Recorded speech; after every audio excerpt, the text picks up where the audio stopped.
Сайн байцгаана уу ихэм сонсогчдоо. Та бүхэн бодол санаагаа зэгцэлж, бие ямар сэтгэл амгалан сайхан намарчж байна уу? Бодлын тухай подкастын маань 2 дахь дугаартаа тавтай морилно. Энэ бол амгалан амьдрах ухааныг эрэлхийлж, дотоод ертөнц рүүгээ хийх аялал юм аа. Бид эртний уламжилт мэдлэгийг орчин үеийн шинжлэх ухааны ойлголтуудтай хослуулан судалж, амгалан амьдралд хэрэг болох үед энгийн ойлгомжтой бодлуудыг сэдэвчлэн хүрэхийг зорддог билээ. Оюун бодлоод чөлөөлж сэтгэлийнхээ жолоог атгах энэ аялын хөтөлж уран хаяаст огт богдовгийн цагаан гэрт наран мөнх миний бие мэдчилж байна. Тэгэхээр өнөөдрийн маань подкастын сэдэв бид оюун санааны аялал хийх болно. Хамгийн эхлээд бүхний эхлэл үр болсон үүслийн цэг ба тэг цэгээс яриагаа эхлэе гэж бодож байна. Тэгэхээр бидний толгойд өдөрт хэдэн мянган бодол зурсхийж өнгөрдөг талаар та хизээ нэгэн цагт бодож байсан уу? Бас бодол хаанаас үүсдэг, хэрхэн үүсдэг тухай бодож үзсэн үү? Зөвхөн бодол биш, мэдрэмж, бидний хэлэх үг хаанаас эхэлдэг юм бол? Хэрвээ бид бүхнийг хамгийн эхлэл рүү дагаж очивол бодол болон материйн цаана орших нэгэн намгам орон зайд хүрнэ. Энэ бол физикчдгийн нэрлэлгээр тэг хэмт орон зай. Орчлонгийн үндсэн төлөв бүх юм хараахан оршин болоогүй боловч болох боломжтой цэвэр потенциалын талбай юм аа. Метафизикийн утгаар нь авч үзвэл энэ нь бүтээлийн их булаг альва юмс хэлбэрээ олохын өмнөх чимээгүй орон зай. Харин буддийн гүн ухаанд энэ нь хоосон чанар, хоосон мэт боловч хязгааргүй боломжоор дүүрэн оршихын мөн чанар билээ. Тэрл тэр цэгээс анхны долгион хөдөлж эхэлнэ.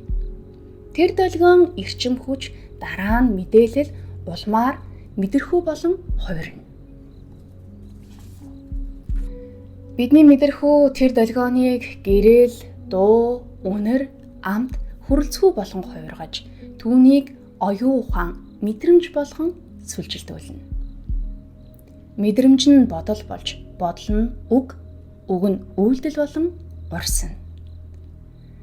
Харин бидний үйлдэлээр орчлон дахин хариу үйлдэл үзүүлж, бидний дотоод давтамжийн дагуу өөрийгөө шинээр бүтээн. Ингээд амьдралын бүхий л мөч, бүхий л бүтээл, бүхий л хөдөлгөөн энэ тэг талбайгаас үүсч ухамсараар дамжин бодит хэлбэрт орж дахин тэрхүү үүтгэгч рүүгээ буцсан эргэлдэх нэгэн тойрог юм аа. Үүнийг амьдралын хүрд эсвэл жам гэж үздэг. Хачирхалтай нь бүхний үр, бүхний эхлэл тэнд огт оргийн хоосон орон зайд биш, таны, миний, бидний дотор дараагийн бодол төрхөөс өмнөх тэр намгамд оршдог.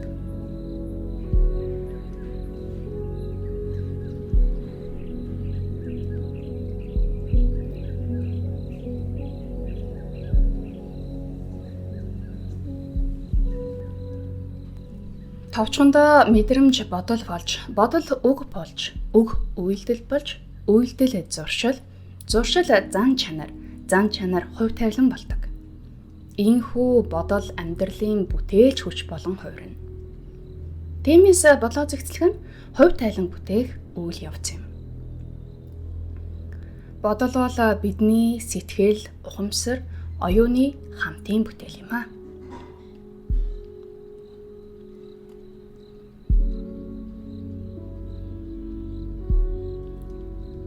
Бодлоос эхлээд сэтгэлээ хэрхэн ажилтгийг ойлгох нь өөрийгөө таних анхны алхам юм. Бурхан Буддаа хэрвээ зөв явахыг хүсвэл сэтгэлээ зөв болгоо гэж айлдсан байдаг. Учир нь сэтгэл бол бүхний эхлэл. Хүн төрлөختний хамгийн эртний хэл. Бидний үг, үйлдэл, бодол бүгд л сэтгэлийн үр юм аа. Хүн сэтгэлээ анзаарахгүй бол бодол нь түүнийг анзаарч эхэлдэг. Харин ажиглаж чадвал бид сэтгэлээ захирч чадна. Сэтгэлээ бага мэдхийн хэрээр сэтгэлийг захирах чадвар маань төдий чинээ хомс байдаг. Сэтгэлийн ажиглана гэдэг нь гадна ертөнцийг биш, дотоод ертөнцийг судалж эхлэхээ гэсэн үг юм. Тэгвэл сэтгэл гэгч чухам юу юм бол? Бөө үзлэр бол сэтгэл гэгчийг сүнсний мэдрэмж хэмээн тодорхойлжээ. Сэтгэл гэгч нь бидний оюун бодол, зүрх сэтгэл, сүүн эс, сүнсний мэдрэмж гэвэл илүү ойлгомжтой байх бах. Өнөөдөр шинжлэх ухаан сэтгэлийн талаар судлахдаа нийгмийн харилцааны хүрээнд илүү түлхүү судалсан байдаг байна. Харин буддын гүн ухаан сэтгэлийг илүү нарийн судалсан байдаг юм аа.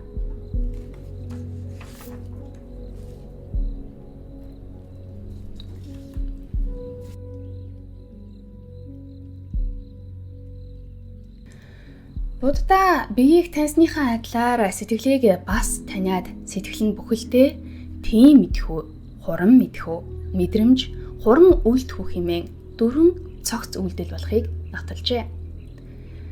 Тийм мэдхүү гэдэг нь сэтгэлийг олж мэдсэн, таньсан хэсэг буюу юу тааралцсанаа учир ялгаралгүйгээр мэдэрсэн, танин мэдсэн тэр үйл явц юм аа.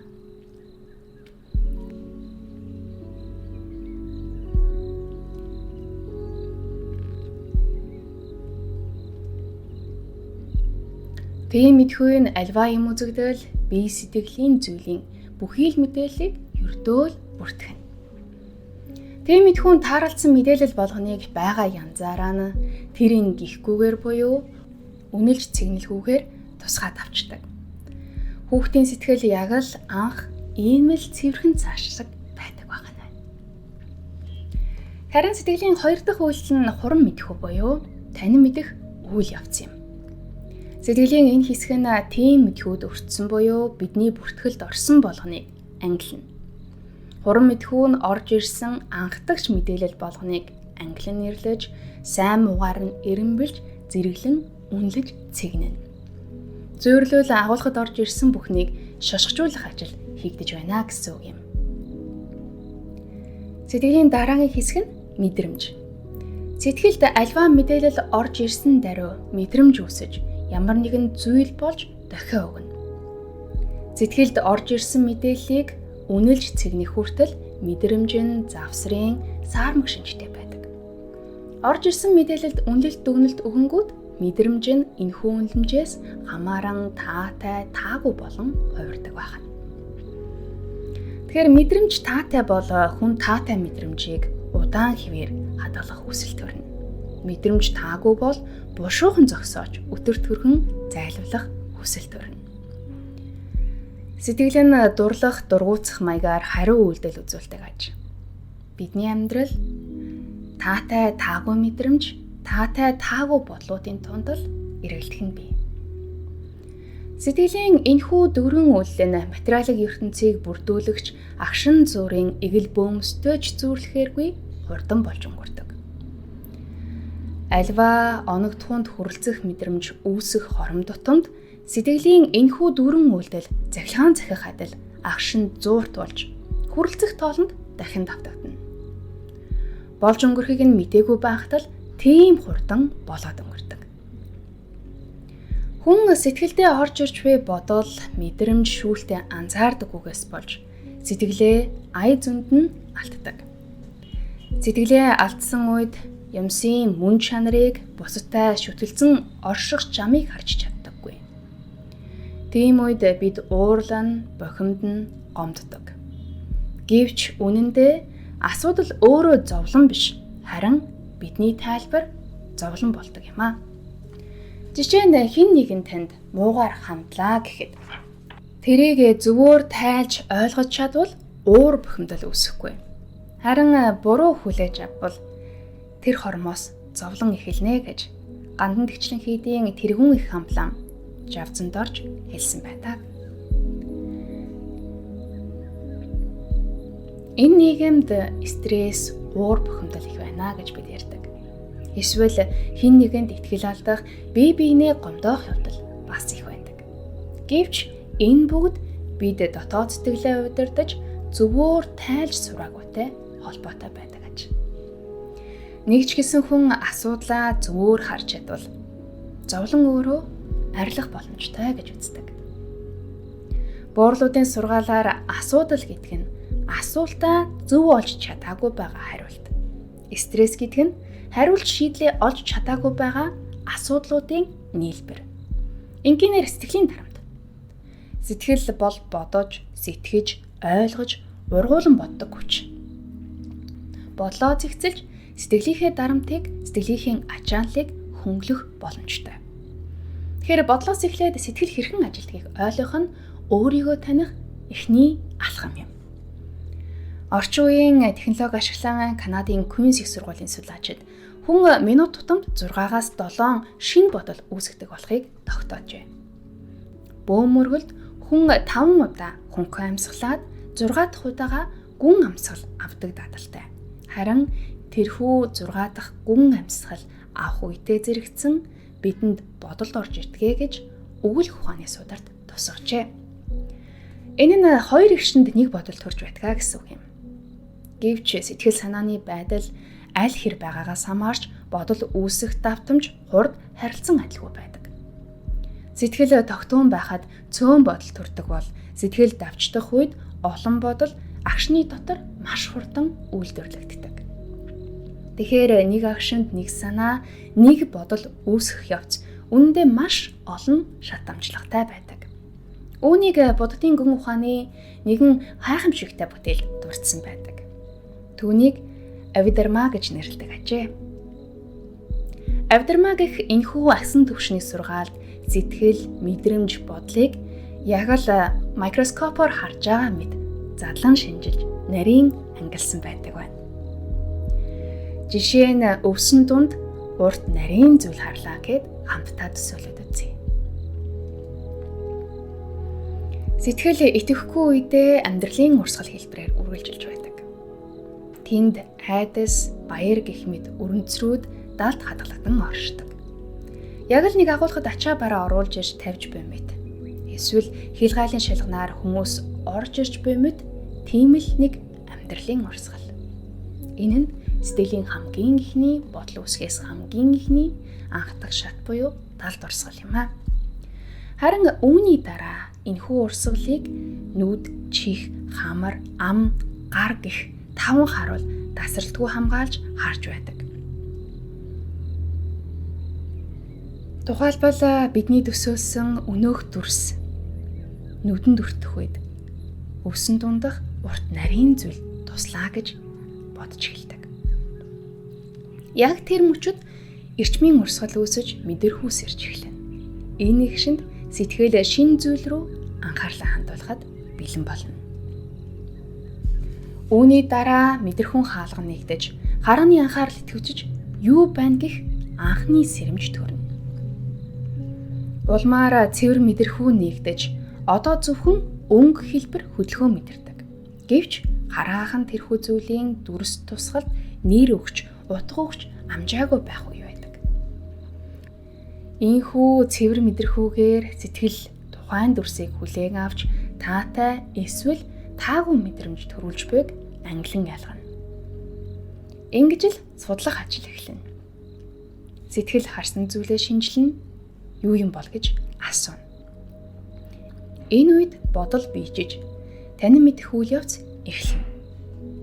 Жишээ нь энэ бол могоо байна гэх дүгнэлтийг гаргалаа гэж бодъё. Яг л энэ ихшинтэй зэрэгцэн айцын дохио дуурч хөдөлгөөн үүсэж айх энерги хүчтэй ажиллаж эхэлнэ. Ингэж нэгэн шин үеийн үр бэнтэлдэг аж. Одоо түүнийг бүртгэлжүүлж туршлага, мэдрэмж болгон бүгд санах хойд хадгалагдан дурсамж болгоно. Сэтгэл дахин намжиж анхны хэвийн хэмнэлтэд ордог. Гэвч альва зүйлс үүссэн бий болж устж үгүй болдогтой адил мөнхийн хөдөлгөөнд орших учир сэтгэл арай өөр шинэ хэмийг шингээсэн байдаг. Тань танилцуулсан энэ бүхий л үйл явц 1 секундыг хэдэн 100 хуваасан мэд тийм л ахархан хугацаанд явагдаж өнгөрдөг ажээ. Бид анзаарахчгүй тийм л нарийн хэмнэлээр сэтгэл ийхүү ажилдаг байна. Авдрамаагийн тайлбарласнаар сэтгэл төвлөрөх үед оюун ухаан тунгалаг болдог. Тэр үед хүн нүдээр харж, жихээр сонсч чаддаггүй илүү нарийн зүйлийг сэтгэлээрээ мэдэрч чадна гэдэг. Гэвч бидний сэтгэл секунд бүрд бодлоос бодол үсэрч үүмэрдэг. Тиймээс сэтгэлээ тогтоон барих чадвартай байх ёстой. Ийхүү сэтгэлээ төвлөрүүлж тогтоох чадварыг бясалгалаар дадуулдаг аж. Бясалгалын гүн түвшинд хүрвэл сэтгэл энергийн хамгийн нарийн хэлбэр гэдгийг мэдэрдэг.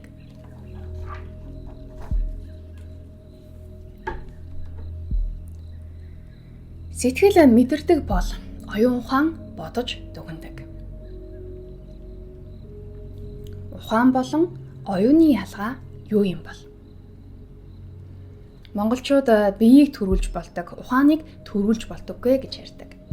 Гэвч үнэн дээр ухаан бол төрдөг зүйл биш, төлөвшдөг зүйл юм аа. Хүн өр хүүхдээ төрүүлэхдээ өөрийнхөө ухаанаас маш их мэдээллийг нэвтрүүлсээр тэрийгэ ганцхан мэдрэмж болгоод цаашаа удамшуулж байдаг. Мэдрэмжээ далд ухамсартаа хурааж, тэндээсээ зүм болгож их дата өгөгдлийн сандаа шилжүүлдэг юм аа. Оюун бол мэдээлэл цуглуулагч систем. Харин ухаан бол тэр мэдээллээс утга, логик, дүгнэлт гаргадаг хүч юм.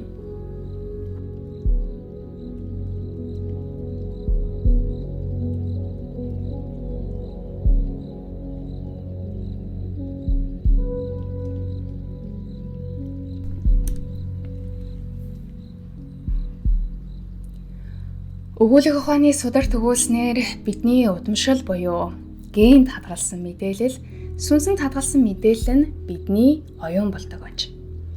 Оюунд шууд үйллэлээр нөлөөлөхөд бэрх бол ухаанд шууд нөлөөлөх боломжтой. Учир нь дадал чадвараар ухааныг бид төлөвшүүлдэг байх нэ.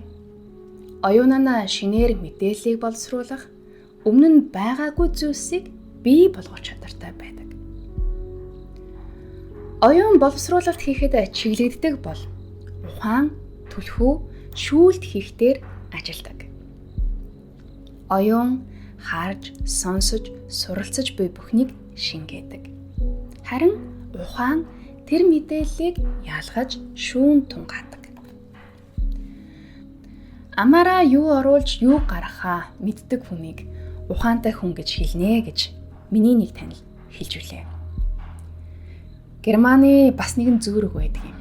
Энэ нь тэнэг хүний зүрхэн аманда, ухаантай хүний аман зүрхэндээ байдаг.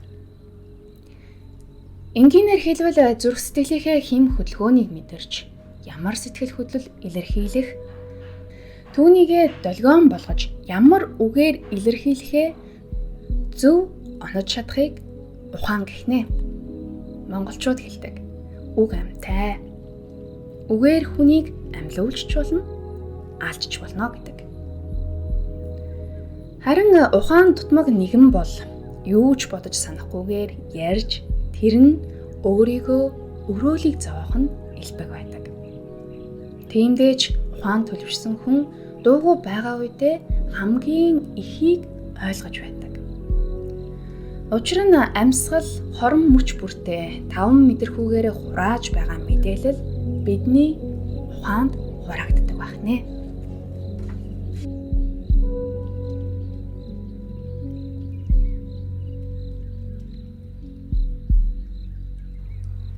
Бодлын тухай подкастаа хамт байгаа та бүхэндээ баярлалаа. Дараагийн хэсэгт бид ухамсарын талаар одоо ярьж үзье. Бидний бодол, сэтгэл, үйлдэл бүгд ухамсарын илрэл. Авдрамаагийн ухаанд сэтгэлийн мөн чанар нь ухамсартай ижил байдаг гэж үзжээ. Тэгвэл эндээс бидний дараагийн сэдэв буюу ухамсар гэж юу хэлэх талаар авч үзье. Оюун нь дотор ухамсар болж төлөвшдөг байна. Компьютероор зөөрөлвөл ухамсар нь дэлгэцтэй ойролцоо үүрэг гүйцэтгэдэг. Оюун ухаантай нь юу байгаа бүхий л орц найрлагыг дэлгэцээр тод томрон харуулдаг хэсэг бол бидний ухамсар. Дэлгэц өөрөө компьютер биш, бас тэрийг ажилуулж байгаа үйлдлийн систем, програм хангамж биш ээ гэдгийг бид нар бүгдээрээ мэддэг шүү дээ. Тэгэхээр ухамсар гэдэг нь тархич биш, бас бидний оюун ухаанч биш байх нь. Ухамсар бол бидний дотоод ажиглагч. Тэр бодлыг хардаг, сэтгэлийг анзаардаг. Гэхдээ өөрөө тэдгээрийн аль нь ч биш. Домчийн сударт ухамсар гэдгийг гаргалгаа зүй тогтлыг туршлага дээр үндэслэн боловсруулж буй танин мэдхийн үйлдэл юм а гэж тусгасан байна. Орчин үеийн шинэлэг ухаанд ухамсар гэдэг үгийг тарих мэдрэлтэй холбон тайлбарладаг. Харин буддийн гүн ухаанд ухамсар бол мэдрэмж, анхаарал, бодол, мэдлэгийн урсгал юм. Энэ урсгал үргэлж хөдөлгөөнтэй нэг санаанаас нөгөө санаа руу өсөрч байдаг. Бидний сэтгэл анзааралгүй орших үед бодол далд урсгал шиг зүгээр л урсаж байдаг. Харин анхаарал үүсгэхэд тэр урсгалыг нэг цэг дээр гэрэл тусаж ухамсар төрнө. Бид альвааг ухамсартайгаар хийж чадвал илүү тод, илүү бодиттой болдог. Харин ухамсаргүйгээр хийвэл дадал зуршил, автомат хариу үйлдэл давмгайлна.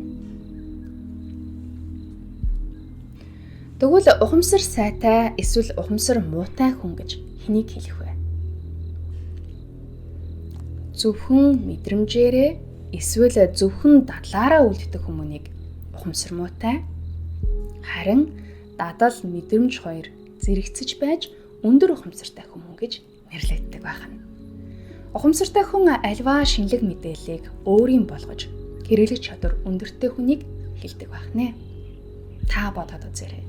Хамгийн сүүлд яг юу хийж байгаагаа бүрэн ухамсарлан мэдэрсэн мөч чинь хизээ байсан бэ гэж. Бидний сэтгэл бол хөдөлгөөнтэй мэдрэмжийн далай. Харин ухамсар бол тэрхүү далайг гэрэлтүүлж буй сар юм аа.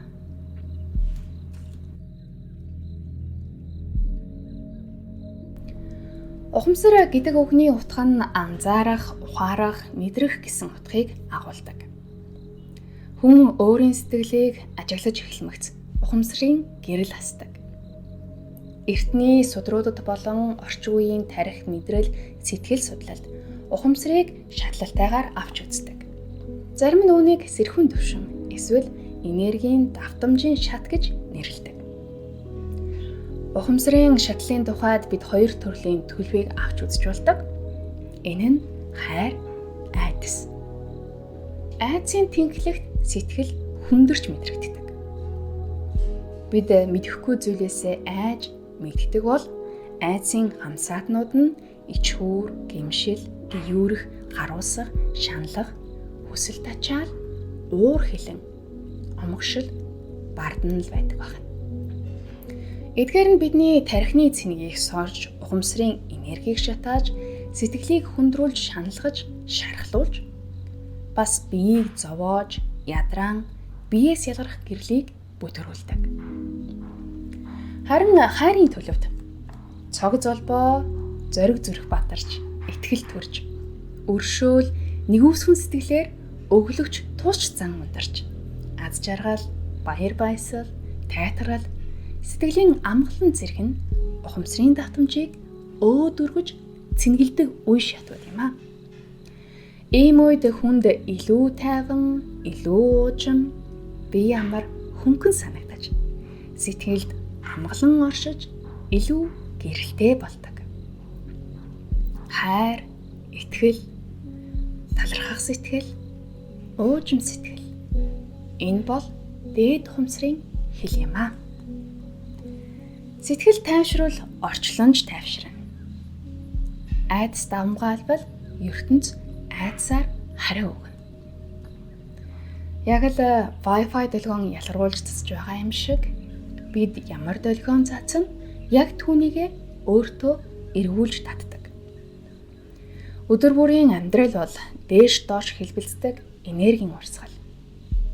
Амьдрал чинь болохгүй санагдаж байвал яг ямар энерги, долгион ялгаруулж байгаагаа анзаараад үзээрэй. Үүнийг бид маш товчхонд өөдөө хайсан чулуу өөрийн толгой дээр гэж хэлдэг шүү дээ. Тэгэхээр тэр чулуунд бидний бодлын үр, сэтгэлээс гаргахын хэлсэн үг, үйлдэл болдог байна. Юу тарин түүнийгээ хураадгаа гэдэг шүү дээ. Оюун ухаан, ухамсар, бодол, сэтгэлийн гүнд хийгдэж байгаа. Энэ аялалд зайлшгүй хүндэх ёстой зарим нэг агуулгууд үлдсэн байна. Бид ярьдаг штэ, совин татаад байна гэж. Энэ совин гэх мэдээлэл сүнснээс ирж байгаа анхааруулах дохио хаанаас ирдэг юм бол?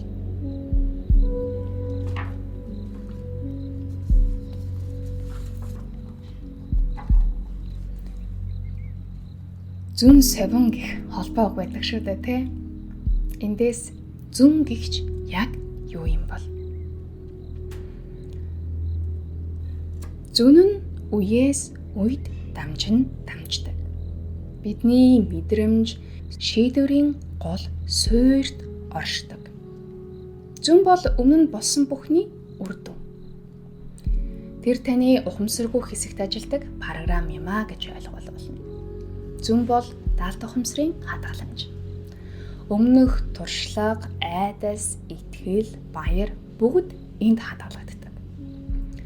Бүхий л туршлага, айдас, баяр, сэтгэл хөдлөл бүгд л тэнд хадгалагддаг. Компьютероор зөөрлөл үндсэн хадгаламж буюу хард гэгч нь болж байгаа юм. Тэгэхээр зүн гэдэг нь ухаан дэс хадгалагдаж, оюунаар эсвүгчсэн. Бас ухамсараар олж авсан туршлагыг удамшлын сан мэдээлэлд хадгалдаг байна.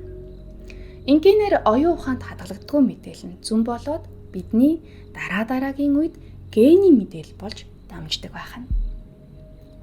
Харин энд нэг зүйлийг тодорч хэлэхэд бидний одоо амьдралдаа сурч мэдэж авч байгаа бүхэн ердөө тэрхүү зүн буюу тэр хаартнаас флашнд багтах хэмжээнд хуулж авч байгаа өгөгдөл байна. Тэгэхээр бид бүгдийг мэдэхгүй биш, уг нь мэднэ. Харин үүнийг санаж, сэрэх, их үүсвэрээсээ татах хуулгал асуудал энд яригдж байна. Зөнгөөсөө тэмтрээд хайж байгаа ажлыг аргын тарих буюу оюун хийдэг бол түүнийг нягтлаад, ажиглаад, зэгслээд хуулахыг ухаан хийдэг байна. Оюун ухаанаар боловсруулж чадаагүй мэдээлэл зүнд хадгалагдаж дараагийн үед гений мэдээлэл болж дамждаг. Тиймээс зүн совин бол гинт гарч ирдэг зүйл биш, удмын гүнээс сэрж сэрэгдэг дурсамж байна. Бодлын тухай цуврал подкаст бодол, сэтгэл, оюун ухаан, ухамсар, зүн совин гэд магадгүй өмнө нь хизээж таны бодож байгаагүй, анзаарч, анхаарч судлаагүй зүйлсийг хөндөж байж болох юм. Харахчгүй байх. Учир нь бид өнөөдөр таны нэг хормын анхаарлын төлөө өрсөлдөж байгаа ийм л эрэнд амьдарч байна. Facebook пост, элдв подкаст, контент, мэдээлэл гээд бүгд л таны нүдийг анхаарлыг булаадаг. Магадгүй сэтгэлийн чинь доожолоо булаацсан ч явж явах тохиолдол гардаг шүү дээ. Гэвч энэ их үүмэн шууган, зай завсар үгүй, завгүй энэ л амьдралын хэмнэлт. Бид өөрийнхөө цэнэгээ хэрхэн сайн барьж, сэтгэлээ амгалан байлгах вэ? Анхаарал гэгч бол хамгийн үнэтэй, хамгийн хүчтэй зэвсэг энд байгаа. Түүнийг хянаж чадвал бид ертөнцийг бүтээж чадна.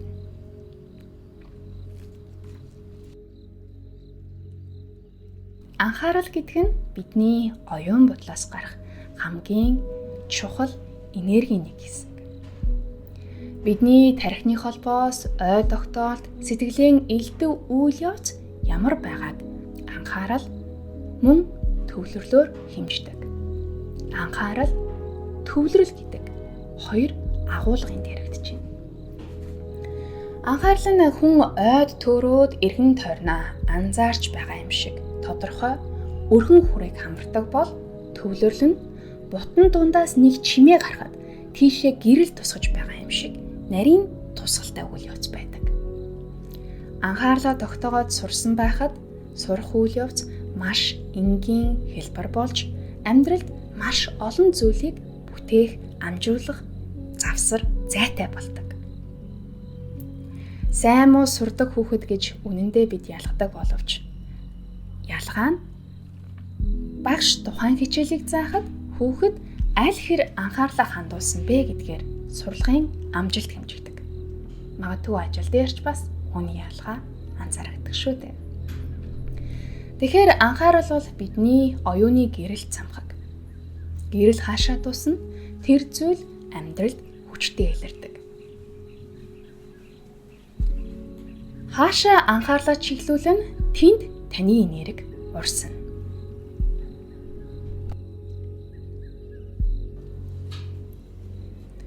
Тэр бодлоос эхлээд сэтгэлийн нарийн хэсгүүдийг хөндсөн энэ бүхий л зүйлсийг агуулгач нандин савыг бид одоо ярьж эхлэх гэж байна. Энэ бол бидний толгой. Толгой бол биеийн хамгийн нандин сав. Түүний дотор гавал гэх яс байдаг. Гавлын хамгаалалтанд орших, усархаг, захилгаан цэнэгтэй, торлог холбоос бүхий сонсноо хэмждэг эргэтэн бол тархи. Тархи бол бидний компьютерийн хардвер, харин ухаан бол түүний програм. Цэнэг нь захилгаан, оюун бол өгөгдөл, ухамсар бол дэлгэц байх нь. Тархинаас гамма, бета, альфа, тета, дельта гэх 5 төрлийн долгион ялгарч тэдгээрийн харилцаа бидний мэдрэмж, сэтгэхүй, үйллийг бүтээгч энерги болдог. Тэгэхээр тархинаас ялгарх цэнгийг хэмжиж үзвэл нэг гэрлийн чийдэн гэрэлтүүлэх хэмжээний захилгаан гардгаа гэж үздэг. Дэмж учраас альва шин санаа, шийдлийг илэрхийлэх дүрслэлээр голдуу гэрлийн чийдэн ашигладаг байх нэ.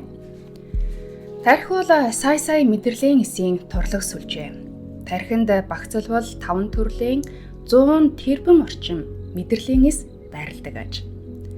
Тэр эсүүд өөр хоорондоо захилгаан гүйдэл дамжуулж торлог холбоо үүсгэн хоорондоо хил авалцдаг. Тэгэхээр нэгж мэдээлэл тархины мэдрэлийн сүлжээг дайран өнгөрөх үеийг бодол гүйх үе гэж нэрлэдэг байна. Тархины цахилгаан долгио, мэдээлэл, энергийн урсгал бүгд хоорондоо ярилцаж бидний мэдрэмж, бодол, хариу үйлдэлийг бүтээдэг. Төсөөлөд үзтээ жижигхэн савн дотор бид цаас базаад чихээд хийж байна гэд.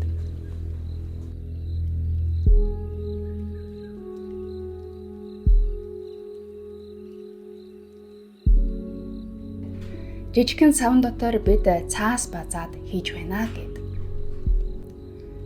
Тэгэхээр цаасаа хэдий чинээ сайн хумжихийн тэр хэмжээгээр бид их цаас багтаах боломжтой байдаг. Түүнтэй адилхан тархинд хэр хэмжээний ятраа үүсэж түүгээр бидний тархины бор гадаргад батчиж үгээрээ бид амтнаас ялгарч байдаг. Бор гадарга гэдэг нь бидний тархийг яг л модны холцос шиг хамгаалж альва юмны учир шалтгааныг олох, хэл сурах, дурсамж бүтээх зэрэг сэтгэхүй нарийн процессыг хамгаалж байдаг. Өөрөөр хэлбэл тархины ятраа өндөр байх тусам оюуны чадвар өндөр байдаг байна. Тархины ятраа бие биетэйгээ эс суйлдах тусам эмх цэгцгүй болж төсөөлөл задгаарч бид бодит байдлаас алсарч байдаг. Энгийнээр таны бодлын чанар ямар байхаас, тархин доторх мэдээллүүд хэр эмх цэгцтэй байхаас, мөн мэдрэмжиндээ аль хэр анхаарал хандуулахаас таны бидний амьдралын чанар шалтгаалж байдаг.